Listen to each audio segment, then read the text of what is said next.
This is still with another thisandbull.com exclusive. You and me have seen today's guest in the cult classic American Pimp, but this man's life has made a complete 360 since then. Not only is this man in the police reform, he is also a successful life coach and a published author. Today we have Andre Taylor, aka Gorgeous Drake. What's happening, brother? What's up, family? Oh man, you know, it's all good. You got a very like, it's not an interesting story. It's like almost like a movie. We're going to take everybody back to the beginning of your story. Now, you were a pimp in your former life. Absolutely. Well, you know, let me just give you a little backstory before you go into it. So, yeah, my mom was in the game and my dad was in the game. So that's how I got ultimately involved. Oh, wow. So what kind of impact did that have on you coming up? Like, what did that do to your psyche? Well, as a child growing up, being exposed to a lot of things that a little child shouldn't be exposed to, right? It positioned me, I guess. There was some negatives and some positives about it. The negative is that it almost takes a sense of your innocence because you're exposed to so much at a young age. The positive is it prepares you for the world. Oh, wow. I bet it does. And it's a lot of psychology going on in there, too. Absolutely. There's a lot of psychology, you know. So you a little kid, you coming up, man, and you actually at one point became an ordained minister. I did. I was ordained at 18 years old. At 18 years old, and that was before you decided to step into pimping. What made you ultimately, because you know, as we all know, the devil is always over our shoulders, bro. Sure. Was it that influence that your dad had on you? Because our dads, he was our number one role models in most cases if they're in the house with us. Yeah. Was it because that was the family business, so to speak? Well, you know, my aunt used to say that what you resist will persist. So I did everything that I could to resist the lifestyle because I was exposed to it at a young age. So when I was growing up, I wanted the squarest life. I dreamed of having the squarest life that I could have, you know. But what you resist will ultimately persist. And so I resisted the life. You know, at a young age, I went and worked for Nordstrom's. You know, I worked for Neiman Marcus in Beverly Hills. You know, I had some little odd man jobs because, you know, it wasn't what I wanted to do. But what you resist persists. And when I came into a crunch financially, and I always realized that I had some insight and some knowledge and also the gift of gab, I utilized that and got into the game. Oh, wow. So now you 10 toes in. One thing I want to always ask, I'm really good friends with Sugar Free. And, you know, he was in the life. He's no longer involved in it right now, but, you know, he was in the life and we'd be on the road and I'd be talking to him, man. And I would see him dealing with his girls because he would actually have his girls on the road with him going city to city while he was doing the rap shows and stuff, right? And I noticed, man, it was more psychology in the head here more than it was him physically, you know, doing stuff. And I don't think people understand. I think people think it's all about just the gorilla pimping, you know? They don't know it's a lot of psychology and a lot of finesse. And I just look at the way he talked to those girls right there. Now, when you were sending those girls out there, you were actually worried about them. You were worried about their well-being and everything. Well, but let me kind of give you, you know, let me take you back a little bit. You know, the Black community is a subculture. You know, the pimp game, that life is a subculture within that subculture where there's rules, there's regulations, and there's laws that we believe in, kind of like the mafia. You know, the outside world frowns on it and looks down upon it, but that's a subculture, right? A real world. So in the pimp life, it is also a subculture that has those same criterias and laws. And if you agree to be within this subculture, right, you don't really care about what the outside world thinks. So the outside world has an idea of looking at the game through the lens of maybe rap music or some movies that have tried to depict the real lifestyle.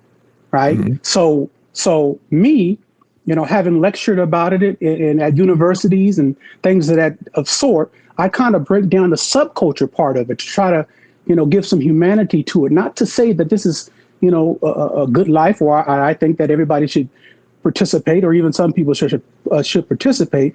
But you need to understand the subculture or you'll be on the outside with an idea thinking that every guy is abusive. Every guy is trying to attract little young girls, and and it's really not like that. Really, in the pimp game, it's a taboo to have a young girl.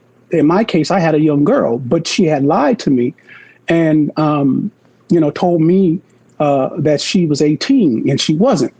And recently, when I was hired by the mayor to become the city consultant, quote unquote, street czar, that young girl went up and started speaking to the media, because the media was saying that I trafficked girls and I did all this and did all that. So the very girl that they talked about went on Fox News locally out here, and explained to them that they were lying about me. I hadn't seen her forever. She's like 36 years old now, or 38 or something. And she just came out and said that she could not stand the fact that they were trying to tarnish me with some lies. So she wanted to set the record straight. She said that she had lied about her age. So it was just some real powerful stuff that went on. But again, there's a subculture of the game. And there's a lot of guys that might know some of the things, but being able to articulate those things is just a whole different level, right? Mm-hmm. Exactly. So, I mean, I could spend 3 hours here just trying to break down the subculture, the mindset, right? Because everybody thinks that the game has to do with manipulation. But it's the very opposite. True guys that were in the game were Renaissance men. They were men that were truthful and honest, because they felt like for them to have to tell a girl a lie, it weakens them. It weakens their manhood, right? So you have to be extremely upfront and forward about who you are, what you do when you present yourself, because if you find yourself lying, then you minimize the manhood that we both talk about. In American Pimp, I think most people were jarred by the fact I was facing life, but that I said that my father taught me you got to be a man first before you're a pimp or lawyer or a doctor. You got to be a man first. And you wouldn't think that some of this information would be coming from a father who was, quote unquote, a pimp. But those are some of the fundamentals he taught me, man, the principles, honor, integrity, and that's how I grew up. Well, some of the sharpest guys I knew were pimps. I'm originally from Cleveland, Ohio, and I had pimps in my family, uncles, that are still with their bottom female, still with them to this day, got kids, and got married, some of them own businesses, now they went on. And I saw that when you talk about subculture, they did have a certain set of rules, and I saw those rules were very seldom violated, versus what people see today. You got a lot of the gangsters that have kind of diversified their portfolio and gotten to pimping, and it's a whole different thing than what you guys do. These guys out here, they not just pimps, they pimps / drug dealers / gang bangers / hustlers. You can't be that. You can't be that. See, my father used to say when I was younger that pimping is not what you do, it's who you are, right? So there's a lot of people that are, that might have a girl in the game. And again, let me just have a disclaimer here. Our conversation is not for me to promote. My conversation is for us to educate, right? If people really want to know about the subculture of the game, they come to me. If they want novelty and clown stuff, they go to other people. So just understand that, it's about to individuals that have really been taught the essence of the game. It's about truth, honesty.